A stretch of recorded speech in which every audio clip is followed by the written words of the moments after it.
அருட்பெருஞ்சோதி அருட்பெருஞ்சோதி தனிப்பெரும் கருணை அருட்பெருஞ்சோதி.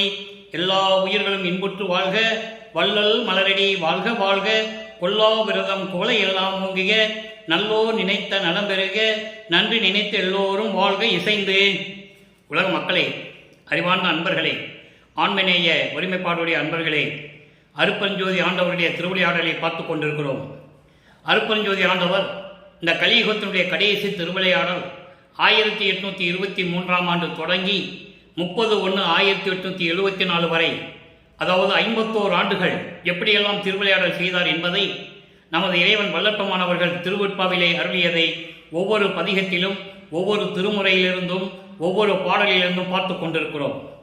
இந்த பிரபஞ்சம் தோன்றிய காலத்திலிருந்தே சமயங்களும் மதங்களும் மார்க்கங்களும் உருவாகி அதை சமயத் தலைவர்கள் என்பது சைவ சமயம், வைஷ்ணவ சமயம், கௌபார சமயம், சௌரம், சாதகம், காணாபத்தியம், இந்த சமயங்களெல்லாம் சேர்ந்து அதனுடைய தலைவர்களை எப்படியெல்லாம் உருவகப்படுத்தினார்கள் என்பதையும், அதற்கேற்றபடி ஆலயங்களை அமைத்து வழிபாட்டு முறைகளையும் அமைத்து விட்டார்கள், அதை மக்களை வழிபட செய்து விட்டார்கள் என்பதையும் நாம் பார்த்து கொண்டிருக்கிறோம். கலியுகத்துடைய இறுதி கட்டத்தில் இந்த சமயங்களும் மதங்களும் மார்க்கங்களுடைய நெறிமுறைகள் எல்லாம் நீங்கிய பிறகு, மடிந்து போன பிறகு என்று சொல்லுவார் வல்லற்பமானவர்கள். அதன் பிறகு இந்த உலக மக்களுக்கென்று ஒரு தனி மார்க்கம் தேவை, ஒரு ஆன்மீக மார்க்கம் தேவை. அப்போ சுத்த சன்மார்க்கம் என்ற ஒரு மார்க்கத்தை உருவாக்கி தன் மகனிடம் ஒப்படைப்பதற்காக அருட்பெருஞ்சோதி ஆண்டவர் தன்னுடைய செல்வ பிள்ளையை, தன் மகனுக்கிட்ட பெயர் செல்வப்பிள்ளையை ஒரு தாயின் வழியாக இந்த மண்ணுலைக்கே வருவிக்க செய்தார்.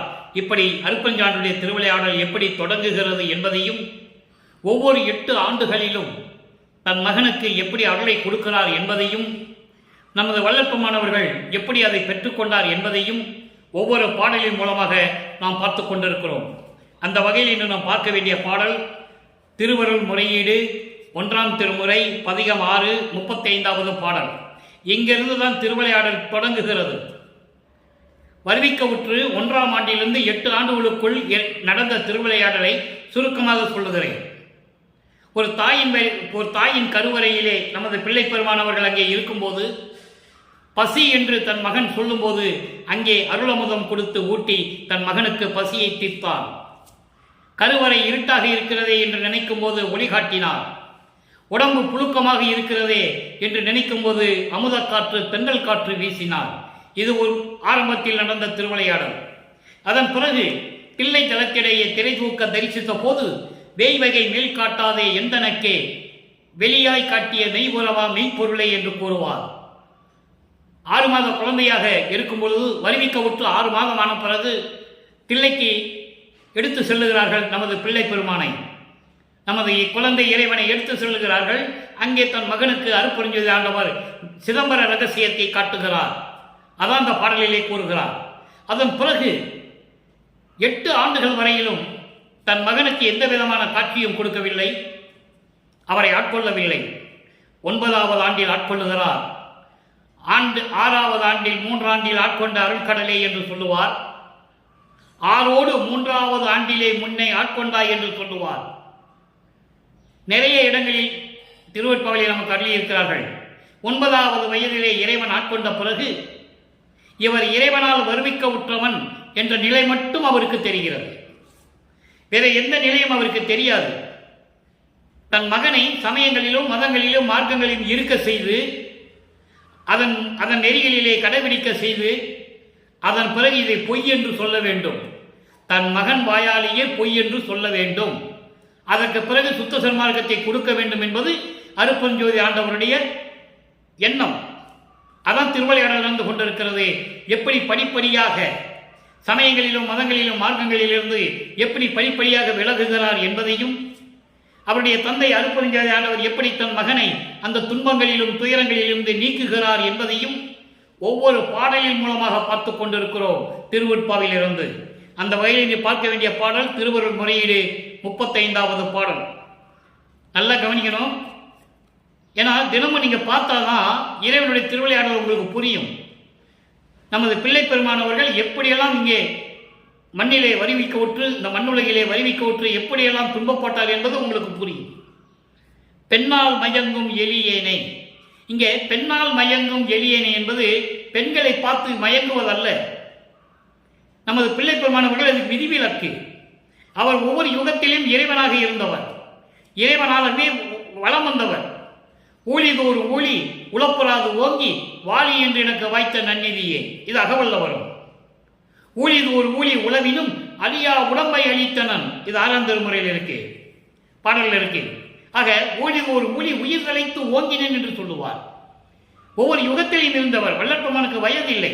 தயவு செய்து வள்ளற்பெருமானை பற்றி பேசும்போது அவரை குறிப்பிடும்போது வயதை பற்றி குறிப்பிடக்கூடாது என்பதை இங்கே நான் பதிவு செய்ய கடமைப்பட்டிருக்கிறேன். ஆக அப்படி இருக்கும்போது பெண்ணால் மயங்கும் என்பது காமம். ஏனால் 9வது ஆண்டிலிருந்து வருவிக்கவுற்று 9வது ஆண்டிலிருந்து 12 ஆண்டுகளுக்குள் அந்த 3 ஆண்டுகளிலே தான் இந்த திருவருள் முறையீடு உதயமாகிறது, உருவாகிறது. 13வது ஆண்டில் வருவிக்கவுற்று 13வது ஆண்டில் கால் எடுத்து வைக்கும் பொழுது அவர் சொல்லுகிறார், காமம் என்னை தாக்குகிறது என்று சொல்லுகிறார். அந்த காமத்தை தான் பெண்ணால் மயங்கும் எளியனே என்று சொல்லுகிறார். அதை நீங்க புரிஞ்சுக்கணும். இவர் பெண்களை பார்த்து மயங்கினதெல்லாம் கிடையாது. காமம் அது உலகியலிலே வந்ததனால் அது இயற்கையாக, இயற்கை. காமம் என்பது இயற்கை, காமம் என்பது செயற்கை அல்ல. எப்படி ஆணவம் இயற்கை மலமோ அதே போல காமம் என்பது இயற்கையாகவே உருவாகிறது, எல்லா உயிரினங்களுக்கும், மனிதர்களுக்கு மட்டுமல்ல. அப்போ அந்த காமம் என்னை வந்து தாக்கக்கூடாது என 13 ஆண்டுகள் ஆகிவிட்டது வருவிக்கவுற்று. அந்த நிலையில் இருக்கும்போது இந்த பாடலை கூறியிருக்கிறார். பெண்ணால் மயங்கும் எளியேனை ஆள என்னை ஆட்கொள்ள பெருங்கருணை அண்ணா. அண்ணா என்பது இறைவன், அருட்பெருஞ்சோதி. அதை பின்னால் சொல்லுவார். அண்ணா அருட்பெருஞ்சோதி பின்னால சுத்த சன்மார்க்கம் வாங்கும்போது சொல்லுவாரு. இப்போ சமயங்களிலும் மதங்களிலும் மார்க்கங்களில் இருப்பதால் சிவபெருமானையை, தியாகராஜ பெருமானை, நடராஜனை எல்லாம் கடவுள்னு சொல்லிட்டு இருப்பாரு. இப்ப திருவொற்றியூர்ல என்ன நடக்கும்ன்றதை நம்ம பார்க்க போறோம் இதுக்கு பின்னால. அப்போ அப்படிப்பட்ட இறைவனே, அதாவது காமம் என்னை தாக்கக்கூடிய காலம் வந்து விட்டது, காமம் என்னை நெருங்கி கொண்டிருக்கிறது, அதை நீக்க வேண்டும். அப்படிப்பட்ட என்னை ஆள, என்னை ஆட்கொள்ள பெருங்கருணை அண்ணா, கருணை உடைய இறைவனே, நின் உள்ளம் இறங்காத வண்ணம் அறிந்து கொண்டேன். இப்போ இந்த நிலையில் இருக்கும்போது அவருக்கு ஒண்ணுமே தெரியாது. வள்ளற்பெருமான் நமது பிள்ளை பெருமானுக்கு ஒண்ணுமே தெரியாது. அவர் குழந்தை இறைவன், அவருக்கு ஒண்ணுமே தெரியாது. அப்போ இறைவனால் வருவிக்கப்பட்ட நிலை தெரிந்த பிறகு முதல்ல காமத்தை நீக்கணும். காமம், குரோதம், லோபம், மதம், மோகம், மாச்சரியம், இந்த 6 பிண்ட துரிசுகளை நீக்க வேண்டும். இதை கடக்க வேண்டும். கடந்தால்தான் அடுத்த நிலைக்கு செல்ல முடியும். ஆக காமத்தை முதலில் குறிப்பிடுகிறார்.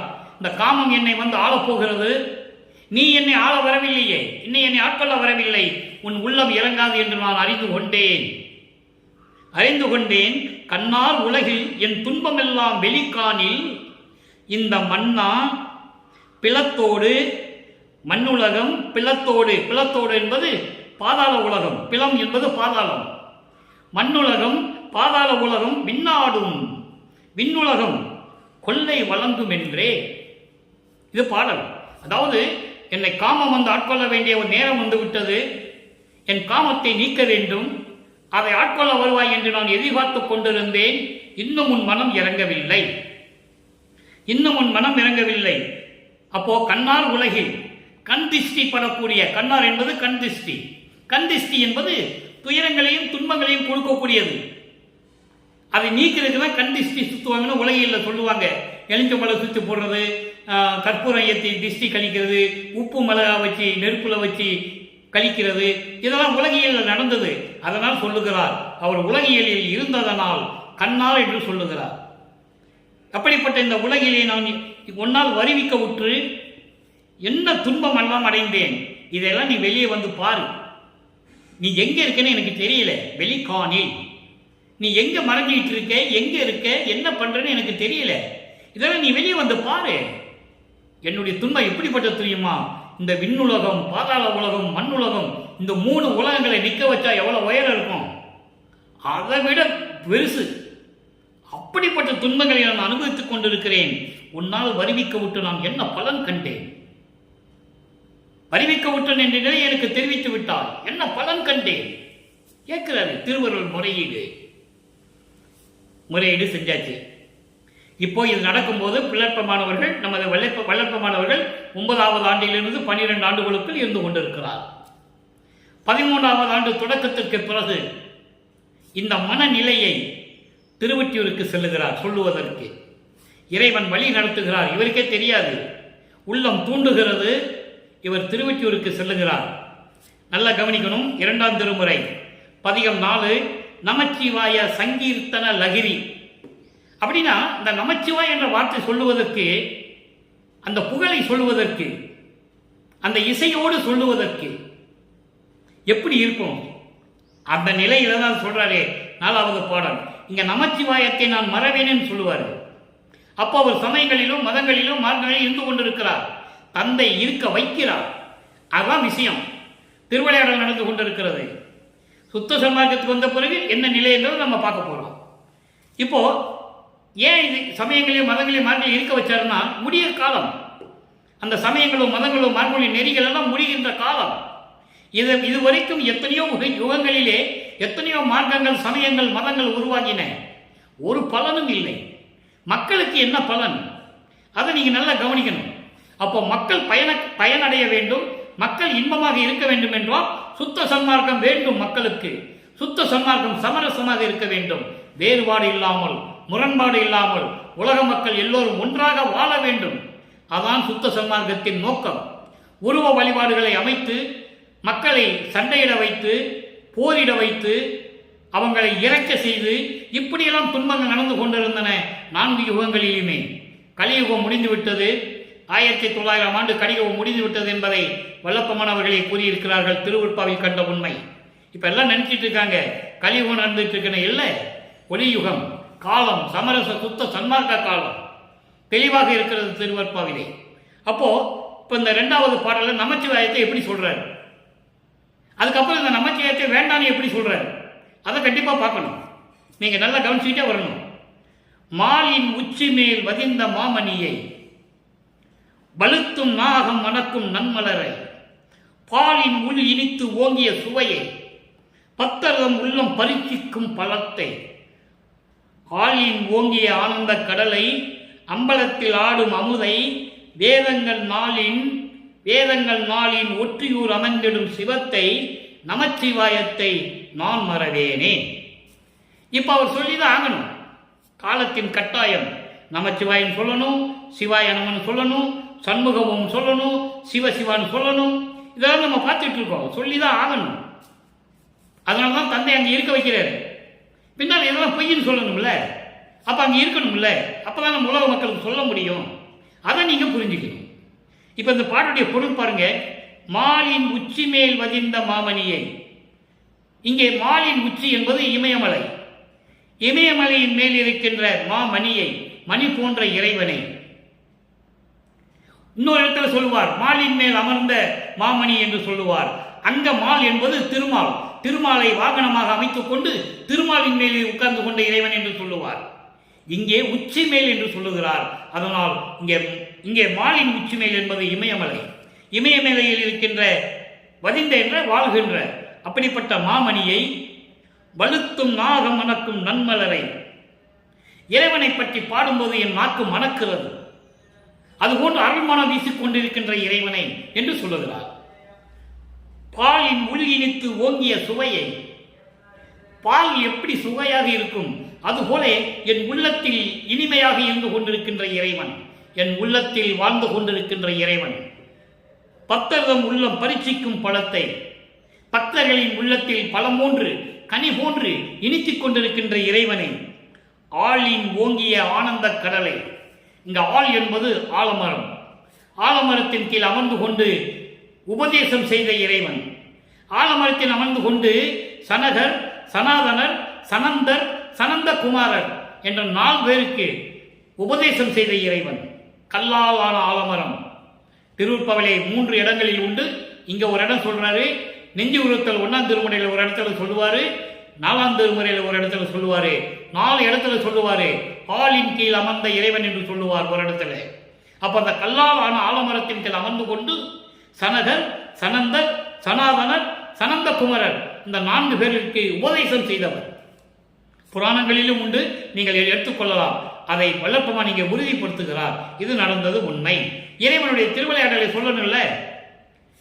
கிரேத யுகத்தில் எப்படி திருவிளையாடல் பண்ணாரு, திரேத யுகத்தில் எப்படி திருவிளையாடல் பண்ணாரு, துவார யுகத்தில் எப்படி திருவிளையாடல் பண்ணாரு, கலியுகத்தினுடைய கடைசி திருவிளையாடல் என்ன, அதை தான் நம்ம பார்த்துட்டு இருக்கோம்.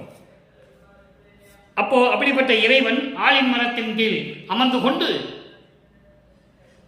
உபதேசம் செய்த இறைவன் அம்பலத்திலாம் அமுதை, அம்பலத்தில் அமர்ந்து கொண்டிருக்கின்ற இறைவனை வேதங்கள் 4 போற்றக்கூடிய இறைவன். ரிக்வேதம், யசுர்வேதம், சாமவேதம், அதர்வண வேதம் 4 வேதங்களும் போற்றக்கூடிய இறைவனை நமச்சிவாயத்தை நான் மறவேனே. நமச்சிவாயம் என்பது 5 பூதங்களுடைய நிலைகள். நான் ஏற்கனவே விளக்கம் கொடுத்திருக்கிறேன். மா என்பது நிலம், நீர், நெருப்பு, காற்று, ஆகாயம். மா என்பது நிலம், மா என்பது நீர், சி என்பது நெருப்பு, வா என்பது காற்று, யா என்பது விசும்பு. விசும்பு என்றால் ஆகாயம். ஆக இப்படி தத்துவங்களை கொண்ட இறைவன் என்று சொல்லுகிறார். ஆக அருப்பஞ்சோதாண்டவர் சொல்லும்போது அப்படி சொல்ல மாட்டாரு. நல்லா கவனிச்சுட்டே வரணும். நீங்க இந்த சைவ சமயத்தை சேர்ந்தவர்கள், 5 பூதங்களை ஆண்டு கொண்டவர்கள், அதையெல்லாம் கையில் வைத்துக் கொண்டு இந்த பிரபஞ்சத்தை இயக்கிக் கொண்டிருந்தவர்கள் என்று சொல்லுகிறார். அப்படிப்பட்ட நமச்சிவாயத்தை நான் மறவேனே. இப்போ 2ஆம் திருமுறை முடிஞ்சிருச்சு. முடிஞ்ச உடனே 3ஆம் திருமுறை உருவாகிறது. 3ஆம் திருமுறை உருவாகும் போது நமது வல்லப்பெருமானவர்கள் இந்த மண்ணுலகை வருவிக்க உற்று 24 ஆண்டுகள் ஆகிறது. இந்த 24 ஆண்டுகளுக்குள், அதாவது 17வது ஆண்டிலிருந்து இந்த 24 ஆண்டுகளுக்குள் என்ன நடந்தது, அதான் இரங்கல் மாலை 3ஆம் திருமுறை. அதில் 3வது பதியத்தில் பார்த்துருக்கோம். 1ஆம் திருமுறை 2ஆம் திருமுறை ஏற்கனவே சொல்லியாச்சு. இன்னைக்கு 3ஆம் திருமுறை. 3ஆம் திருமுறைக்கு வரும்போது நிலைகள் மாறுகிறது. ஆண்டுகள் உருண்டோடி விட்டன. இறைவனிடம் எப்படி சொல்லுகிறார்? அப்பவும் இறைவன் வரல. அதுக்குன்னு தனியா இரங்கல் மாலையில 31 பாடல்கள் நமக்கு கொடுத்திருக்கிறார். நிலை என்ன? இந்த இரங்கல் மாலையை சொல்லும்போது தன்னை தலைவியாகவும் இறைவனை தலைவனாகவும், தன்னை மனைவியாகவும் இறைவனை கணவனாகவும் வர்ணனை செய்து தோழியிடம் சொல்லுவது போல, உள்ளத்திடம் சொல்லுவது போல உலக மக்களுக்கு சொல்லுகிறார். அந்த நிலையில், அதாவது 17வது ஆண்டிலிருந்து 24 ஆண்டுகளுக்குள் ஒரு பெண் ஒரு ஆணை காதலித்து அந்த ஆணுடைய ஆனந்தம் கிடைக்கவில்லை என்றால், அந்த ஆணோடு சந்தோஷமாக இருக்கவில்லை என்றால் எப்படி அந்த பெண் வருத்தப்படும்? எப்படி அதை தன் தோழியிடம் போய் சொல்லுவாள்? இதை வருணனை செய்து உலக மக்களுக்கு அள்ளி இருக்கிறார்கள். அதை பார்த்து கொண்டிருக்கிறோம். நல்லா புரிஞ்சுக்கணும். நீங்க உடனே இவர் தன்னை தலைவியாகவும் பெண்ணை அவரை கணவனா சொல்றாருன்னு நீங்க குழப்பம் அடையக்கூடாது. அந்த நிலையை, ஒரு பெண்ணுடைய நிலை எப்படி இருக்குமோ அந்த நிலையை சொல்லுவதற்காகத்தான் இந்த பாடலை நமக்கு அள்ளி இருக்கிறார்கள்.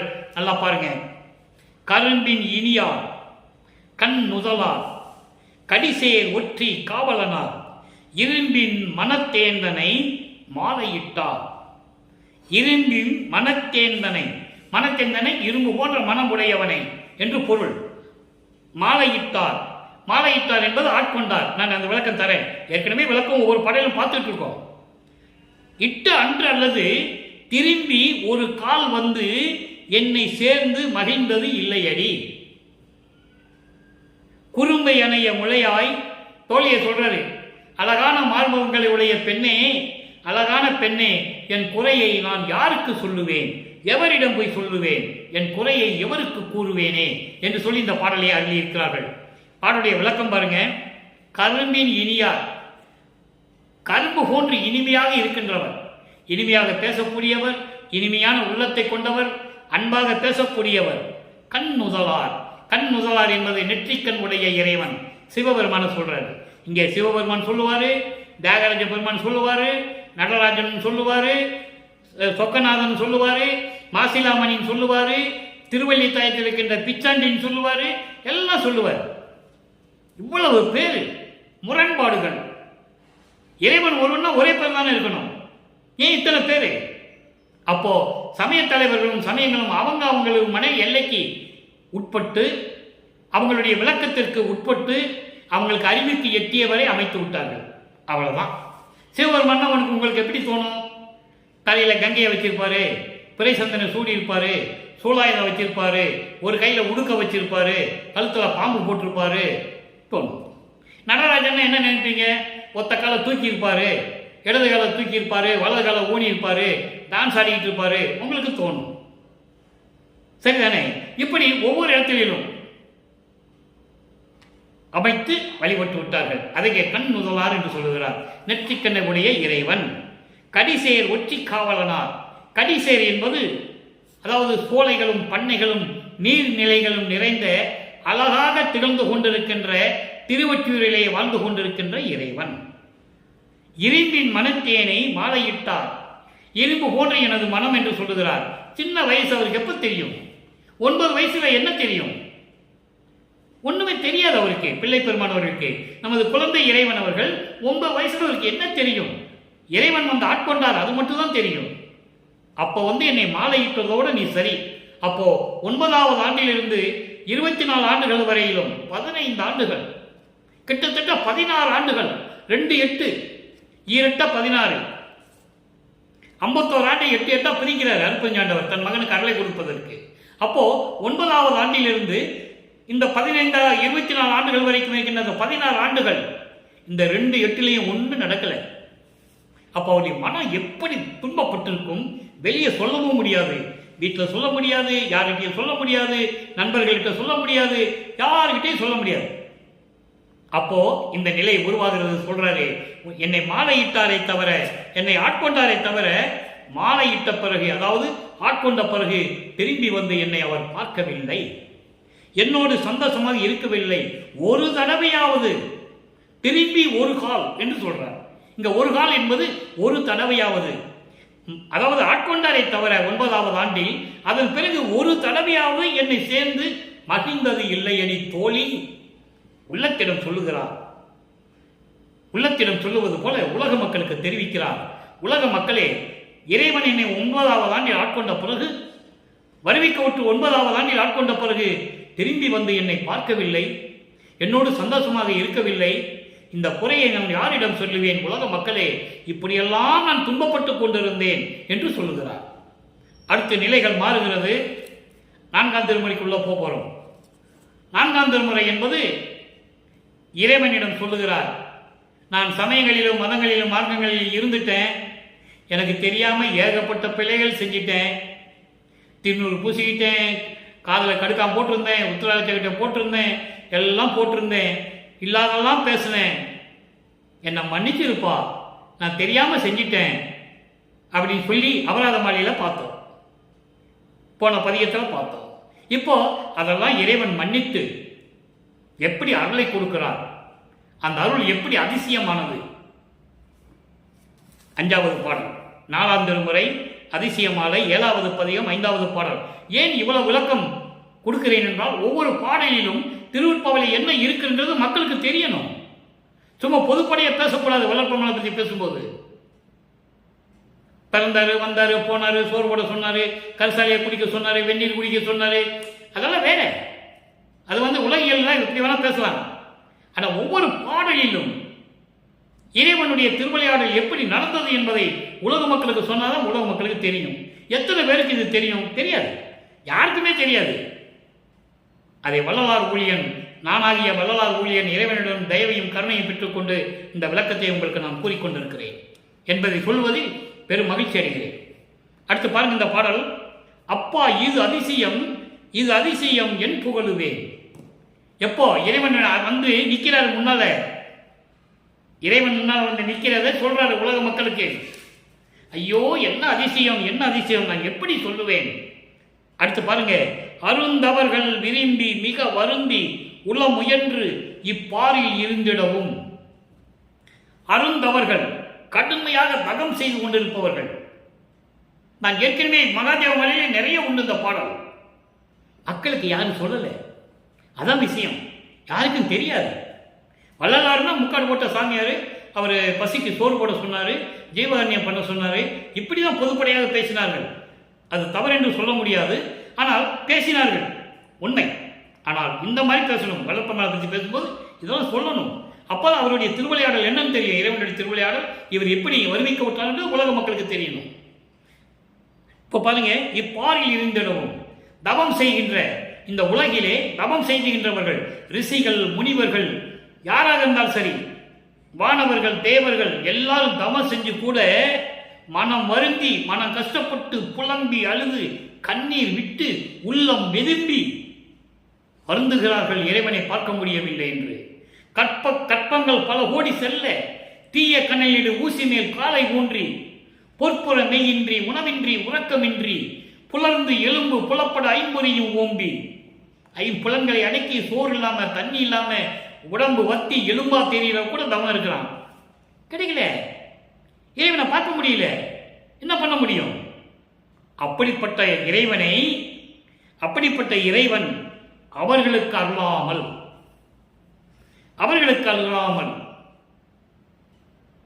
நல்லா கவனிக்கணும். நீங்க புராணங்களிலும் காவியங்கள் எவ்வளவு படிச்சிருக்கீங்க. தமம் இருந்தாரு, எத்தனையோ வருஷங்கள் தமம் இருந்தாரு, தாடி வளர்கிறவருக்கு இருந்தாரு, புத்துமன் வளர்க்கு இருந்தாரு, எல்லாம் பேசுவாங்க. அவங்களுக்கு கூட இறைவனை பார்க்க முடியவில்லை. அவங்களுக்கு அருளாமல் சமயங்களிலும் மதங்களிலும் மார்க்கங்களிலும் ஈடுபடுத்தி என்னை வருவிக்க செய்து மாயைகளையும் மயக்கங்களையும் கொண்ட இந்த நான் இவ்வுலக நடை விளைந்து இந்த உலகியல் வாழ்க்கையை விரும்பி நான் துன்பப்பட்டு இருந்த போது பல செயல்களை தீமைகளை நான் செய்து கொண்டிருந்தேன். வெவ்வினைகளையே புரிந்து எல்லா வினைகளையும் தீய செயல்களை எல்லாம் நான் செய்து கொண்டிருந்த போது எப்பாலும் இழிந்து மனத்து இச்சை புரிகின்றேன். எங்க போனாலும் என்னை ஏளனமா பேசுறான், கேவலமாக பார்க்குறாங்க, ஏளனமா பேசுறான். என்ன இவன் பைத்தியக்கார மாதிரி ரோட்ல சுத்திக்கிட்டு இருக்கான், திருவொற்றியூர் ரோட்ல ஓடிக்கிட்டு இருக்கான், இப்படியெல்லாம் சொல்லிக்கிட்டு இருந்த அளவுக்கு நான் இருந்து கொண்டிருந்தேன். பாடல்ல இருக்கு. அடுத்த 3ஆம் திருமுறை பார்க்கும்போது நம்ம பார்க்க போறோம். அதை இவரை பார்த்து தியாகிய பெருமான் தெருவில் ஓடுவாரு, இவரு பின்னாலேயே ஓடுவாரு. மற்றவங்களுக்கு தெரியாது இல்லையா? இறைவன் ஓடுறது இவருக்கு மட்டும்தான் தெரியும், மற்ற மக்களுக்கு அங்க இருக்கிறவங்களுக்கு தெரியாது. அப்ப என்ன சொல்லுவாங்க? பைத்தியக்காரன் ஓடுறான் பாரு, அப்படிதான் சொல்லணும். அதான் உலகியல் வழக்கம். அப்படியெல்லாம் சொல்ல நான் கேவலப்பட்டேன், ஏளனமாக பேசப்பட்டேன், தூற்றப்பட்டேன் என்று சொல்லுகிறார். நல்லா புரிஞ்சுக்கணும். நீங்க இதை ஏன் இவ்வளவு வலிமையா நான் சொல்றேன்னா, இறைவன் கொடுத்த விளக்கம் யாராலையும் மறுக்க முடியாது. அந்த நிலையில் இருந்து கொண்டிருக்கிறேன். இருந்தாலும் என்னையும் கருதி நான் இருக்கும் இடம் தேடி அடைந்து அண்டர்லைன் முக்கியமான இடம். என்னையும் உள்ளத்தில் நினைத்து, ஐயோ மகனை வருவிக்க உற்ற பிறகு 9வது ஆண்டிலே ஆட்கொண்ட பிறகு நம்ம எதுவும் அந்த மகனுக்கு செய்யவில்லையே, எப்படியெல்லாம் துன்பப்படுகிறான் துயரப்படுகிறான் என்று என்னையும் நினைத்து, இந்த மகனை நினைத்து நான் இருக்கும் இடம் தேடி அடைந்து தப்பாத ஒளி வண்ணம் தந்து என்னை அழித்தான் என்பதை ஆட்கொண்டான். தப்பாத ஒளி வண்ணம், ஒளி பொருந்திய ஒரு அருள் கொடை. இங்க என்ன கொடைன்னு சொல்ல மாட்டாரு, அதை தான் நான் ஒவ்வொரு பதியத்திலும் சொல்லிட்டு இருக்கேன். இந்த அருள் கொடை என்னன்றது பின்னால பாடல்ல வருது. அதனால நீங்க தொடர்ந்து பார்க்கணும். பார்த்தாதான் அந்த ஒளி வண்ணம் என்னது அப்படின்னு உங்களுக்கு புரியும். அப்போ அந்த தப்பாத ஒளி வண்ணம் உடைய ஒரு அருள் கொடையை எனக்கு கொடுத்து என்னை ஆட்கொண்டான். எப்படிப்பட்ட இறைவன்? இனித்த சிவகாமி வள்ளிக்கு இனித்த நடத்தவனே. என் அம்மை சிவகாமி வள்ளியினுடைய மனம் மகிழும்படி நல்லா கவனிக்கணும். வேற எந்த இடத்துலையும் திருவுற்பாவில் இப்பதான் சொல்லுவார் சிவகாமி வள்ளின்னு. என் தந்தை அருப்பெருஞ்சோதி ஆண்டவர் என் அம்மை சிவகாமி வள்ளி என்று சொல்லுவார். ஒவ்வொரு பாடல் நம்ம பார்க்க போறோம். அப்படிப்பட்ட இறைவனே எனக்கு அருளை கொடுத்து ஒளிவண்ணம் ஒன்று கொடுத்து என்னை ஆட்கொண்டார். ஆக 4ஆம் திருமுறையிலே இறைவன் ஆட்கொள்ளுகிறார். அப்பவும் அருப்பெருஞ்சோதின்னு சொல்ல மாட்டார். நல்லா கவனிக்கணும் நீங்க. அப்போ இதெல்லாம் நடக்கும்போது 4வது திருமுறை நடக்கும்போது 4×32 25வது ஆண்டிலிருந்து 32 ஆண்டுகளுக்குள் நடக்கிறது. இந்த காலகட்டத்தில் தான் தனக்கோடி அம்மையாரை மணந்தது. அதை நீங்க நினைச்சுக்கிட்டே இருக்கணும் மனசுல. ஏன்னா இதனுடைய நிகழ்ச்சியை யாருமே சொன்னதில்லை. தனக்கோடி அம்மையாரை யாரும் பேசுவதே இல்லை. அந்த அம்மையார் எப்படிப்பட்டவர்கள், எப்படி இறைவனால் இந்த மண்ணுக்கு வருவிக்க உற்றவர், என்ன சாபமோ என்ன பாவமோ தெரியவில்லை. அதை இவர் தாலி கட்டினால்தான் அது நீங்கும். அந்த நிலையில்தான் இவருக்கு உடன் பிறந்த அக்கா மகள் என்று ஒரு உரிமையோடு அங்கே உதயமாகிறது அந்த அம்மா. அப்போ தாலி கட்டிய பிறகு அந்த அம்மாவுடைய சாபத்தை நீக்கி மோட்ச வீட்டை காட்டுகிறார். இதெல்லாம் திருவெற்பாவில் இருக்கே. அப்போ வானவர்களாம் வந்து மலர் தூவி வாழ்த்துகிறார்கள். மனப்போது வீற்றிருந்தான் மாலனையன் ஆதியோர், என் தாயும் தந்தையும் நீங்கள் வராதது என் மனம் எப்படி அடுக்குற்றது தெரியுமா அந்த பாடல்ல இருக்கு. நம்ம பின்னால பார்க்க போறோம். எதுவுமே இங்க பொய் கிடையாது, கற்பனை கிடையாது, வேணும் என்று சொல்லுவது கிடையாது. திருவெற்பாவில் இருக்கின்ற உண்மைகளைத்தான் இந்த வள்ளலார் ஊழியர் உங்களுக்கு சொல்லிக் கொண்டிருக்கிறேன். அப்போ அந்த நிலை உருவாகிறது. அங்க ஒரு திருவிளையாடல் நடக்குது. அப்போ கூட அருப்பஞ்சாண்டவர் சிவகாமி வழியும் வரல. நல்லா கவனிக்கணும் நீங்க, அவங்க வரல. அதுக்கப்புறம் 6ஆம் திருமுறை வரைக்கும் போது சொல்லுவாரு, ரெட்ட குதிரை மாட்டின தேர்ல வந்து என்னை ஆசீர்வாதம் பண்ணாங்க என் தந்தையும் அம்மாவும் சொல்லுவாரு. அதை நம்ம பார்க்க போறோம். அப்போ இந்த நிலையில் இருக்கும்போது 4ஆம் திருமுறை முடிவடைகிறது. வந்தால் இறைவன் அருளை கொடுக்கிறார், அருள் கொடையை கொடுக்கிறார். இப்ப என்ன அருள் கொடை, எப்படிப்பட்ட இறைவன், அருட்பெருஞ்சோதியை எப்படி இவரை ஆட்கொண்டார், சுத்த சன்மார்க்கத்தை எப்படி கொடுக்கிறார் பார்க்கணும்ல. இப்ப பார்க்க போறோம். 6ஆம் திருமுறை பதிகம் 14 சிற்சபை விளக்கம். இங்க வடநூலில் இருக்கின்ற இறைவன் யார் என்று சொல்லுவார், பிரபஞ்சத்தின் இறைவன் என்று சொல்லுவார். அங்கே திருவொற்றியூரில் இருக்கின்ற இறைவன் சொல்லுவார், அது சமயங்களையும் மதங்களையும் மார்க்கங்களையும் சார்ந்த சைவ சமயத்தின் தலைவன். அதனால அங்க சொல்லுவார். இங்க அருட்பெருஞ்சோதி சொல்லும்போது தானாக தோன்றிய ஆதியும் அந்தமெல்லாம் தோன்றிய அருட்பெருஞ்சோதி ஆண்டவர் பிரபஞ்சத்தை உருவாக்கிய இறைவன் என்று சொல்லுவார். பார்க்க, கருணை ஒன்றிலா கல் மறந்து குரங்கால், கருணை ஒன்று இல்லா கல் மன குரங்கால், காடு மேடு உழன்று உள்ளம் மெலிந்து. எப்போ சமயங்களிலும் மதங்களிலும் மார்க்கங்களில் நீ இருக்க செய்தாயே, அப்போ என்ன ஆச்சு தெரியுமா, என் மனசுல கருணை கிடையாது, இரக்கம் கிடையாது, கல் மனம்.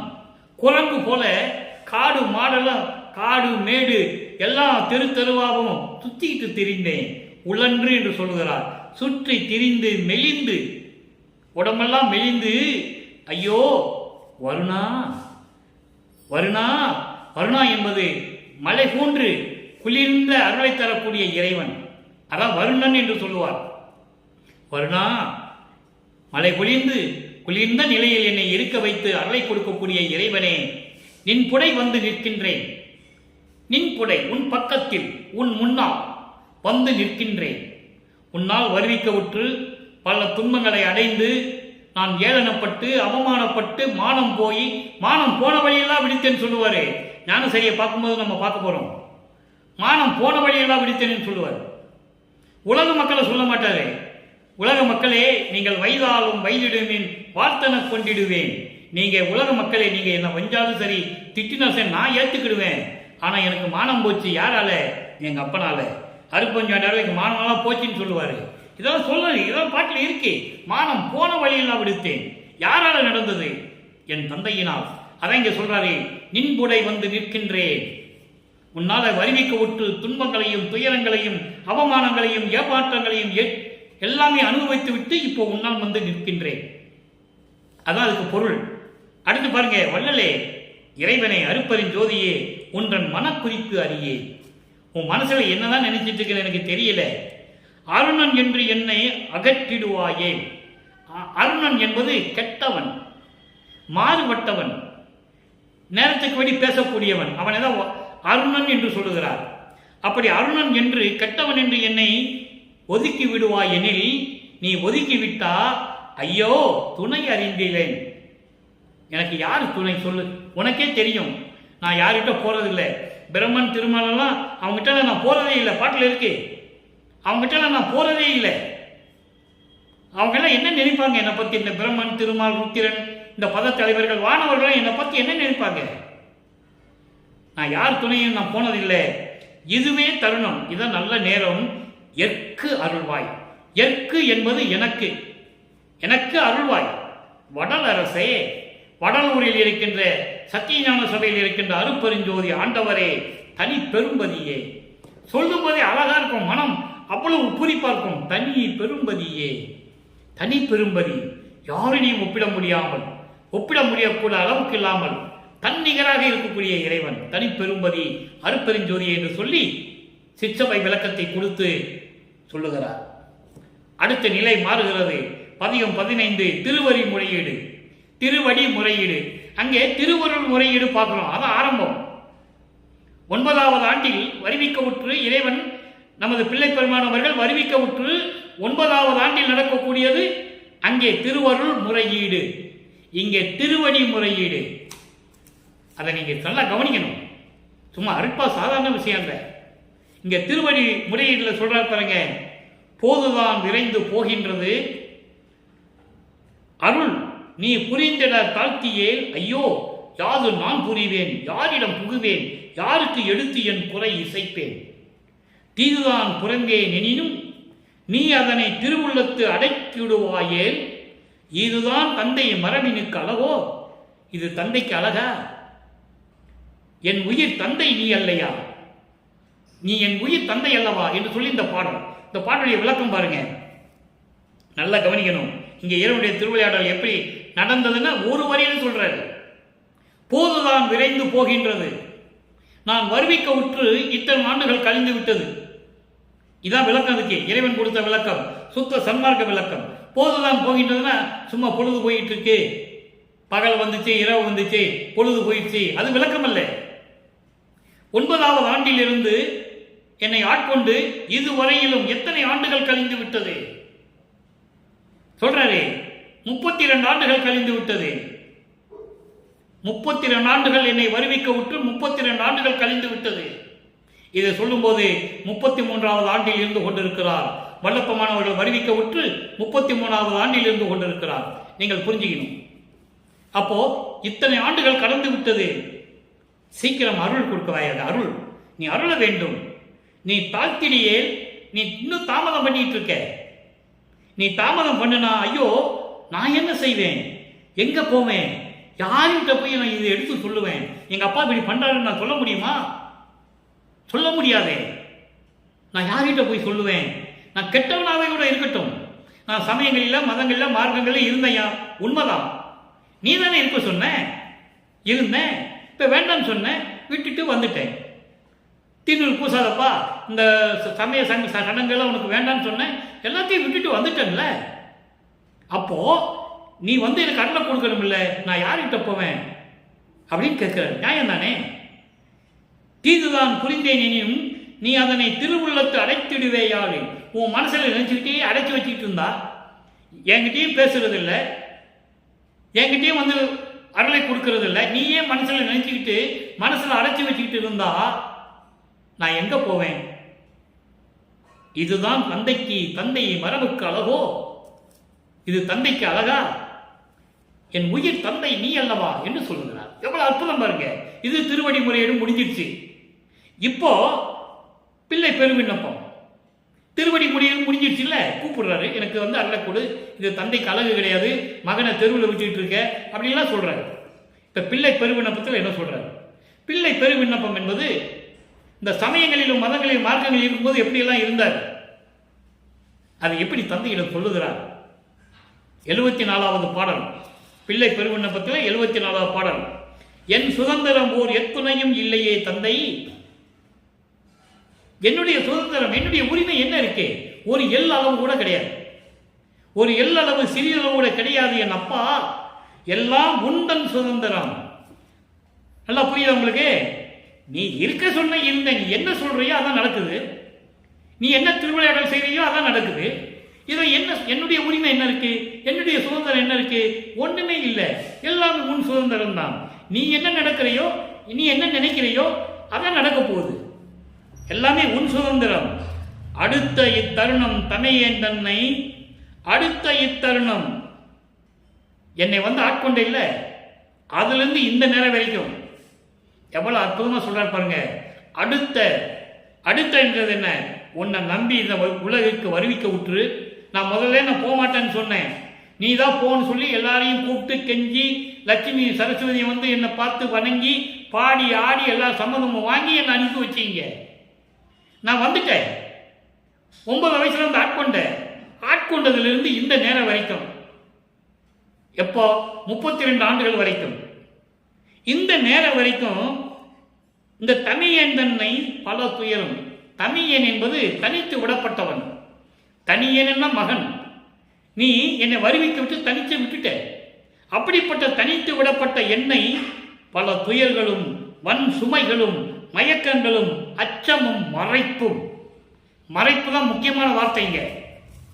எனக்கு எதுவுமே ஞாபகத்தில் வரலையே, அப்படிப்பட்ட மறைப்பை கொடுத்துட்டியே. நான் எப்படி இருந்தேன் உங்ககிட்ட? செல்வப்பிள்ளையா வளர்ந்துக்கிட்டு இருந்தேன், என்னை செல்வப்பிள்ளையா வளர்த்துக்கிட்டு இருந்தேன். அந்த நிலையெல்லாம் மறைப்பு நிலை எனக்கு கொடுத்துட்டியே. அப்போ அப்படிப்பட்ட மறைப்பும் மாயையும் வினையும் ஆணவமும் எல்லாமே சேர்ந்து பழம் போல என்னை சாப்பிட்டுட்டு இருக்கு. எப்படி சொல்ற பாருங்க, இன்சுவை கனி போல் உண்ணுகின்றது. ஒரு பழத்தை எப்படி சாப்பிடுவோம்? ஒரு கனி இனிப்பான பழத்தை சாப்பிடும்போது எவ்வளவு சுவையா இருக்கும், அது போல இதெல்லாம் சேர்த்துக்கிட்டு என்னை மாட்டிக்கிட்டு இருக்கு. இது அழகா? அழகோ? இவைக்கெல்லாம் நான் இலக்கல்லவே. இதுக்கெல்லாம் நான் தான் காரணமா? இலக்கு என்பது காரணம். இதுக்கெல்லாம் நான் காரணம் இல்லை, நீ தான் காரணம். நீ தான் இருக்க வச்ச, நான் இருந்தேன். இப்பெல்லாம் எல்லாமே என்ன சூழ்ந்துகிட்டு இருக்கு. நான் என்ன பண்ண சொல்றேன்? நீ எப்ப வந்து என்ன ஆட்கொண்டையோ, வருவிக்க விட்டு ஆட்கொண்டையோ, அதுல இருந்து இதுவரைக்கும் ஒரு பலனும் இல்லையே. விண்ணப்பம் வைக்கிறார். அடுத்து இறைவன் மகனுடைய கூக்குரலை கேட்டு ஆட்கொண்டு அருளை கொடுக்கிறார். தனித்திரு அலங்கள் 110வது பதிகம், தனித்திரு அலங்கள் 54வது பாடல். மாணவ நிலைக்கு மேலே வயங்கிய ஒளியே, மன்றில் தானவ நடம் செய்கின்ற தனிப்பெரும் தலைவனே, என் கோணவ மாயை எல்லாம் குலைந்தன, வினைகளோடே ஆணவ இருளை நீக்கி அழிரியும் எழுந்தது அன்றே. எப்படி பிள்ளை விரும்புறதுல சொல்றாரு, ஆணவம் வந்துருச்சு, மண் சுமைகள் வந்துருச்சு, துயரங்கள் வந்துருச்சு, எல்லாம் வந்துருச்சுன்னு சொல்றாரு. இப்போ இறைவனுடைய திருவிளையாடல் நடக்கிறது, இதெல்லாம் நீங்கியதை சொல்லுகிறார்.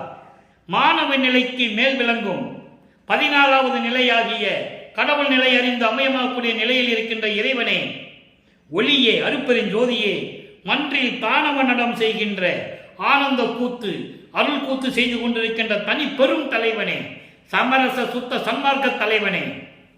தலைவன் என்பது சமரச சுத்த சன்மார்க்கத்தின் தலைவன். இங்கே எந்த சமயத்துக்கும் மதங்களுக்கும் மார்க்கங்களுக்கும் சந்தர்ப்பமே கிடையாது, ஒரு இஞ்சி அளவு கூட கிடையாது. தனி தலைவனே, என் கோணவ மாயை எல்லாம் குலைந்தன, என்னை பிடித்த மாயைகள் மயக்கங்கள் பஞ்சக சுமைகள் மயக்கம் அச்சம் மறைப்பு எல்லாம் மடிந்து விட்டது, செத்து ஒளிந்து விட்டது என்று சொல்கிறார். எவ்வளவு அற்புதம் பாருங்க. பெருவிண்ணப்பத்தில் சொல்றாரு, அடுத்து திருவிளையாடல சொல்றாரு. இதெல்லாம் எடுத்து கோர்வையாக சொல்லணும். எந்த பாட்டில் எப்படி இருக்கு, அந்த பாட்டுக்கு விட எந்த பாட்டில் இருக்குன்னு சொல்லணும். சும்மா சொல்லிட முடியாது. இறைவனிட்ட கண்ணீர் விட்டு அழுது அழுது விளக்கத்தை பெற்றால் தான் சொல்ல முடியும். இறைவனுடைய தயவும் கருணை இருந்தால் தான் சொல்ல முடியும் என்பதை சொல்லிக் கொள்வதில் மகிழ்ச்சி அடைகிறேன். அப்போ அப்படியெல்லாம் குலைந்தன, வினைகளோட ஆணவ இருளும் போய்விட்டது. இப்ப இதுக்கு முன்னால் பிள்ளை பெருவனத்தில் பார்த்தோம்ல, ஆணவம் வினை மாயை மயக்கம் அச்சம் சுமை எல்லாம் போயிடுச்சுன்ற. அப்போ இறைவனுடைய திருவிளையாடல் போயிடுச்சு. அப்படிப்பட்ட ஆணவத்தை நீக்கி அறியாமையை நீக்கி அலறியும் எழுந்தது என்றே. அலறி என்பது அருப்பெருஞ்சோதி, அருப்பெருஞ்சோதி உதயமானது. இதெல்லாம் உதயமானதனால்தான் எனக்கு இதெல்லாம் நீங்கிவிட்டது என்று சொல்லி இந்த பாடலை அருளி இருக்கிறார்கள். ஆக இறைவனுடைய அருளை சொல்லியாச்சு. இப்போ மெய்யருள் வியப்பு. மெய்யருள் வியப்புல டாப்பா இருக்கும். இன்னும் 4 வரி தான், அவ்வளவு அருமையா இருக்கும். நல்லா பாருங்க, 19வது பாடல். இடமும் வளமும் எதுவும் என்று அறியாது இருந்த என்னை, இடமும் வளமும் என்று அறியாது இருந்த என்னை அப்படின்னு என்ன அர்த்தம்? உலகில சொல்லுவாங்கல்ல, ஏய் உனக்கு தெற்க தெரியாது, வடக்க தெரியாது, கிழக்கு எங்க இருக்குன்னு தெரியாது, மேற்கு எங்கன்னு தெரியாது, நீ பேசுற படா, எதுவுமே உனக்கு தெரியாது, தலையும் புரியாது காலும் புரியாது, நல்லது கெட்டது தெரியாது, நீ வந்து பேசிட்டு இருக்க அப்படின்னு உலகியல சொல்லுவாங்க. அது போல எதுவுமே தெரியாத சின்ன வயதில் நான் இருந்த போது என்னை ஆட்கொண்டாயே. எவ்வளவு அற்புதமா சொல்றாரு பாருங்க. இடமும் வளமும் எதுவென்று அறியாது இருந்த என்னையே, நல்லது கெட்டது நன்மை தீமை எதுவுமே தெரியாது எனக்கு. அப்படி இருந்த காலத்தில் என்னை வந்து ஆட்கொண்டு விட்டாயே, எல்லாம் அறிவித்து அருள் செய்த கருணை என்னையே. எதுக்காக நீ இதை செஞ்சேன்னு கேட்கிற? அவர் சொல்லுவாரு, சுத்த சன்மார்க்கம் கொடுத்து உலக மக்களுக்கு தெரிவித்து இந்த பிரபஞ்சத்தை நீ இயக்கணுமே, அதுக்காக தான் உன்னை ஆட்கொண்டேன்னு சொல்லுவாரு. பார்க்க போறோம். அப்போ எல்லாம் அறிவித்து, அப்படி இருந்த என்னை எல்லாமே அறிவித்து அருள் செய்த கருணை எதற்காக? என்னையே அப்படின்னா எதற்காக எதற்காகன்னு கேட்கிறார். எல்லாம் செஞ்சுட்டேன், எதற்காக செஞ்ச என் தந்தையே கேட்கிறார். நடமும் நடம் செய்யும் இடமும், நடமும் செய்யும் இடமும் எனக்கு நன்று காட்டியே, நாயினேனை வளர்க்கின்றாய் நல்ல முதம் ஊட்டியே. நடம் அருள் நடனம். அந்த அருள் நடனம் நடக்கின்ற நடம் இழந்தது சத்தியஞான சபை. இங்கே சத்தியஞான சபை, அங்கே திருச்சிற்றம்பலம். நல்லா புரிஞ்சுக்கணும். இங்கே ரெண்டையும் சேர்த்து சொல்லுவார். அண்டங்கள் இருக்குன்னு சொல்லுவார், வடலூரையும் சொல்லுவார். வடலூர் சாதாரண இடம் இல்லை. சத்தியஞான சபை இருப்பது நீங்கள் சாதாரண இடமாக நீங்கள் நினைக்கக்கூடாது. பிரபஞ்சத்தின் உண்மை. உலகத்தில் இருக்கின்ற ஒரே சத்தியஞான சபை வடலூரில் தான் இருக்கு, வேற எங்கேயும் கிடையாது. சும்மா சபையை கட்டி ஒரு தீபம் வச்சு சபையை நடத்தலாம், சங்கம் வச்சுக்கலாம். ஆனால் சத்தியஞான சபை என்பது ஒரே சத்தியஞான சபை, அது வடலூரில் இருக்கிறது என்பதை இங்கே பதிவு செய்ய கடமைப்பட்டிருக்கிறேன். திருச்சிற்றம்பலத்துக்கு அப்புறம் இங்கே தான் சத்தியஞான சபை. அதனால தான் அது மாதிரியே நமக்கு நிறுவி கொடுத்தார் நமது வல்லற்பமானவர்கள். மக்களால் அங்கே போக முடியாது, அதனால தான் இது செஞ்சார். அங்கே இருக்கிற யாரும் மாம்சம் சாப்பிட மாட்டான், மேலே இருக்கிறவங்க. அதனால தான் புலையும் கொலையும் தவிர்த்து வரணும்னு சொன்னார். அதான் காரணம். சுத்த சமாதானத்துடைய முக்கிய நோக்கமே அதான். உருவ வழிபாடு இருக்கக்கூடாது, புலையும் கொலையும் தவிர்த்து இருக்கணும், உயிர்களை மதிக்கணும். 3 தான் முக்கியம். மீதெல்லாம் அப்புறம். மீறி இந்திரிய ஒழுக்கம், கர்ம ஒழுக்கம், ஜீவ ஒழுக்கம், ஆன்ம ஒழுக்கம், ஜீவகாரிய ஒழுக்கம் அப்புறம். அதுக்கு பின்னால முதல்ல பேசிக் என்ன, அடிப்படையை நம்ம பார்க்கணும். ஆக அப்படி வைத்த நடனம் செய்கின்ற இடமும் நன்று காட்டி எனக்கு காட்டி வளர்க்கின்றாய் நல் அமுதம் ஊட்டியே. அமுதம் தான் சாப்பிடுவார், மதிமண்டலத்து அமுதம் என்று சொல்லுவார். அப்படி இருந்தது உள்நாட்டு வழி அமுதம் சுரக்கும். அவருக்கு பசி இருக்காது, தூக்கம் இருக்காது. இங்கே கேட்டால் உலகில் சொல்லுவாங்க வாழை இலை போட்டு விருந்து சாப்பிட்டாருன்னு சொல்லுவாங்க. அதெல்லாம் நீங்கள் நம்பாதீங்க, அதெல்லாம் தவறு. அவங்களுக்கு தெரியாது, தெரியாமல் சொல்லிட்டு இருக்காங்க. திருவிற்பாவில் இருக்கிறது அவங்களுக்கு தெரியாது, அதனால சொல்லிட்டு இருக்காங்க. நல்ல அமுதம் ஊட்டியே. கடைசியாக ஒரே ஒரு பாடல், எப்படி பிரபஞ்சத்தை இயக்குறதுன்னு சொல்லணும்ல, பாருங்க. 119 ஜோதியில் ஜோதி 4வது பாடல். நேரம் போய்கொண்டிருக்கிறது, விரைவாக சொல்ல வேண்டும். தங்கோல் அளவு எனக்கு ஓதி சுத்த சமரச சத்திய சன்மார்க்க நீதி செங்கோல் அளித்தது பாரி திருச்சிற்றம்பலத்தை திருநட ஜோதி. பாரி என்ன யாரு? உலக மக்களுக்கு சொல்றாரு. உலக மக்களே, அவர்கிட்ட இருந்த அருள் வல்லமையான அந்த அரசாட்சியை, தங்கோல் அளவுன்னா இறைவனுடைய செங்கோல் ஆட்சி, அருளாட்சி. அந்த அருளாட்சியை எப்படி செய்ய வேண்டும் என்று எனக்கு சொல்லி, அதான் ஓதி என்று சொல்லுகிறார். உலக மக்களே, எனது தந்தை அருட்பெருஞ்சாண்டவர் அவருடைய அருளாட்சியை எப்படி செலுத்த வேண்டும், எப்படி அருளாட்சி செய்து இந்த பிரபஞ்சத்தை இயக்க வேண்டும் என்று எனக்கு சொல்லி, எனக்கு கற்றுக் கொடுத்து, சுத்த சமரச சத்திய சன்மார்க்க நீதி செங்கோல் அளித்தது பாரி. உலக மக்களே, சமரச சுத்த சன்மார்க்கத்தை கொடுத்து, திரு அருள் செங்கோல் ஆட்சியை கொடுத்து, பிரபஞ்சத்தை இயக்குவாயாக மகனே என்று சொன்னார். உலக மக்களே, அவர் யாரு? திரு சிற்றம்பலத்தை திருநட ஜோதி. அப்படிப்பட்ட இறைவன் எனக்கு எல்லாம் கொடுத்து பிரபஞ்சத்தை இயக்க சொன்னார். நான் பிரபஞ்சத்தை இயக்கிக் கொண்டிருக்கிறேன்.